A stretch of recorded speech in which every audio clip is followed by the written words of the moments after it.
mundo sem cristianismo. O mundo sem cristianismo, né? Então, aqui só dando uma relembrada, nós estamos atualmente conversando sobre um texto que nos fala sobre o grande apoio que o cristianismo deu a Hitler e a sua maldade, e que os cristãos apoiaram, mesmo sabendo o que ele era e o que ele fazia. Esses eram os cristãos. A grande maioria, claro, havia o joio, havia o trigo, né? Mas o joio apoiou assim indiscriminadamente, sem, né? Totalmente a Hitler e as suas ações. Então, vamos ver aqui o que é que esse estudo hoje nos fala. Em 1932, ocorreram as eleições para presidente. E Hitler, que era de nacionalidade austríaca, mas obtivera a cidadania alemã, candidatou-se. Os candidatos eram Hindenburg, concorrendo à reeleição, o comunista Ernst Thälmann e Hitler. No segundo turno, Hindenburg foi reeleito com 53% dos votos, mas Hitler conquistou 13 milhões de votos, 2 milhões a mais que no primeiro turno. Chanceler Brüning tentou conter o avanço do Partido Nazista,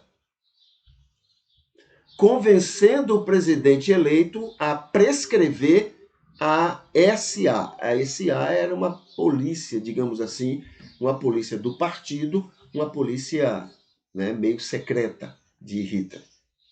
Entretanto, Hitler antecipou-se a essa ação e selou um pacto com o general Kurt von Schleicher, no qual Schleicher não executaria a ordem da proscrição da SA, e Hitler daria o apoio dos nazistas para que Schleicher substituísse Brüning como chanceler.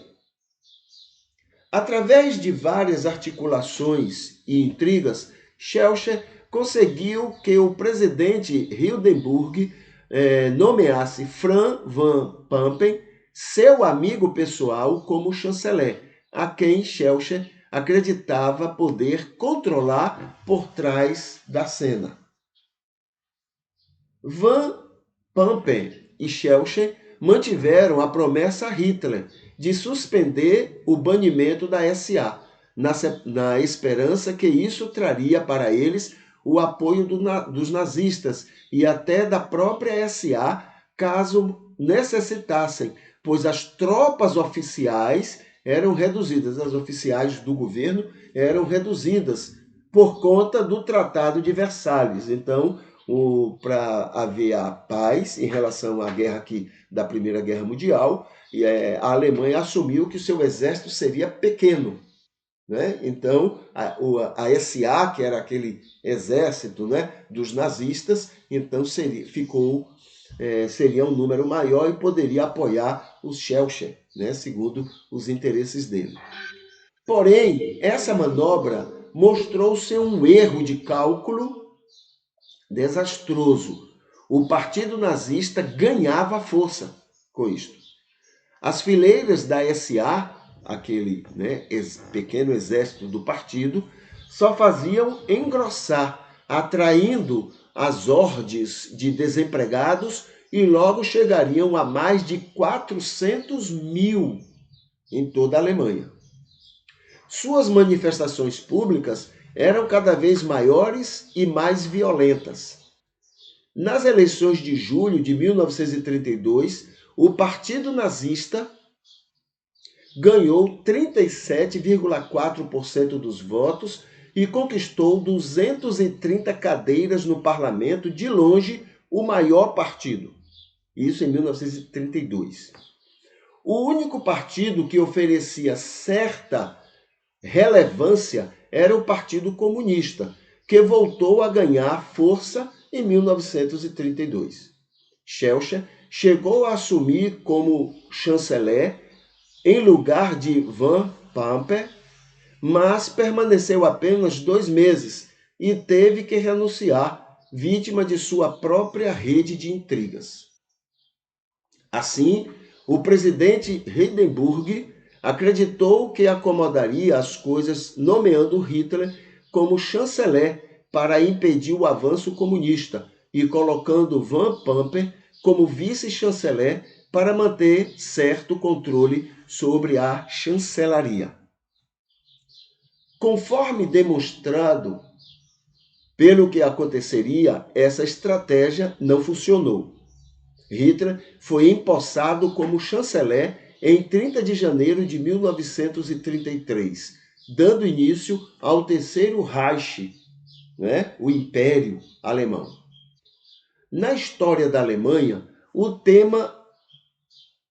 termo Primeiro Reich é usado para referir-se ao Sacro Império Romano Germânico, uma união de vários territórios da Europa Central, aproximadamente de 800 d.C. até 1806, durante as guerras napoleônicas, quando Francisco II abdicou e dissolveu o império. O Segundo Reich se refere ao período iniciado com a reunificação dos estados germânicos em 1871, articulada por Bismarck e tendo Guilherme da Prússia como imperador, ou Kaiser. Terminou com a derrota da Alemanha na Primeira Guerra, formalmente na assinatura do Tratado de Versalhes, o Segundo Reich. Terminou, então, em 1919, com o fim da Primeira Guerra Mundial. Para evitar o mesmo erro que cometera no putsch da cervejaria, Hitler, queria preservar o apoio do exército, dos industriais e das igrejas. Como as coisas se parecem, né? Então, ele queria trabalhar para ter o apoio do exército, das indústrias, dos industriários, dos capitalistas e das igrejas. Tá bom? 21.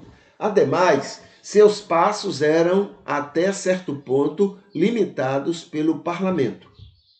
Porém, Hitler, mais uma vez, soube tirar proveito de um acontecimento logo após sua posse.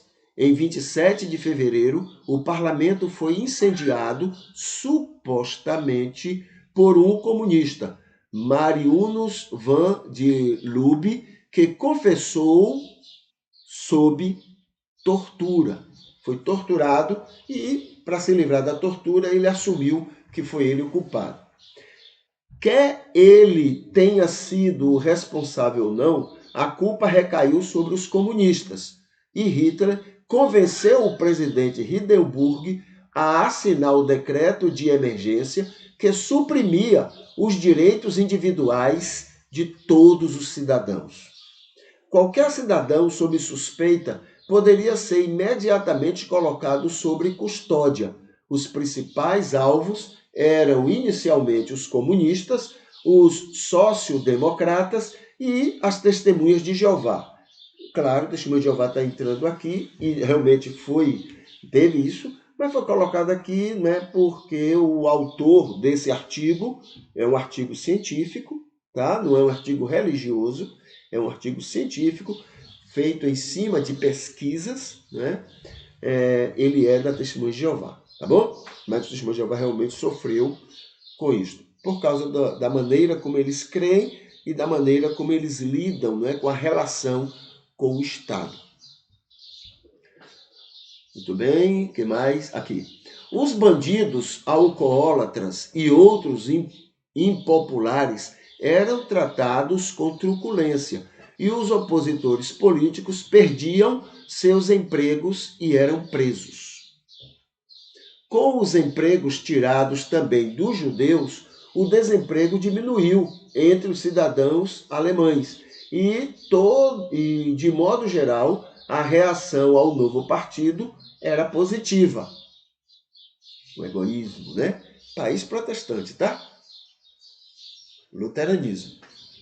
Que não faz diferença. Podia ser batista também. Aliás, os Estados Unidos era batista e presbiteriano e fez tudo o que fez na história dela, apesar que conta uma história bonita para nós, mas fez tudo em nome de Jesus. Matou índio, tomou terra de índio, roubou índio, fez de tudo em nome de Jesus e hoje a gente acha que isso é normal e deveria ser assim mesmo. A gente tem essa coisa também. Que mais? Mas o partido nazista ainda não tinha a maioria de 2/3 de cadeiras no parlamento. Isso só aconteceu graças ao acordo de Hitler com o Partido do Centro, que era o Partido Católico, segundo o qual Hitler assinaria um tratado com o Vaticano, garantindo a integridade e preservação dos direitos e liberdade da Igreja Católica na Alemanha. Tá? É sempre assim, né? Interesses pseudo-religiosos faz com que a gente apoie qualquer coisa. Qualquer coisa. Muito bem. Esse tratado, que será discutido em mais detalhes no item 2.4, nessa pesquisa lá na frente, foi assinado em 20 de julho com Hitler e o secretário de Estado do Vaticano, Eugênio Pacelli, futuro Papa Pio XII. Esse tratado não só eliminou o último obstáculo a Hitler no parlamento, pois o Partido Comunista já havia sido banido após o incêndio do parlamento, como resultou no silêncio das instituições católicas à onda de terror seletivo que já se instalara na Alemanha, além de naturalmente conferir uma aura de poder moral ao nazismo. Está sendo apoiado pela igreja. Entende? Então, esses são pontos que a gente lembra hoje, né, nesse desenrolar do nazismo com o apoio do cristianismo. Tá? Não foi um apoio de silêncio não, tá? Que já é ruim, mas foi um apoio assumido, declarado. A gente vai ver no desenrolar dessa pesquisa o quanto o cristianismo, inclusive o evangelicalismo, se envolveu de corpo e alma a favor, na briga por Hitler. A gente já fez e tem feito muito mal a este mundo. O mundo seria muito melhor sem esse cristianismo que a gente tem mostrado ao mundo. Tá bom? Muito bem.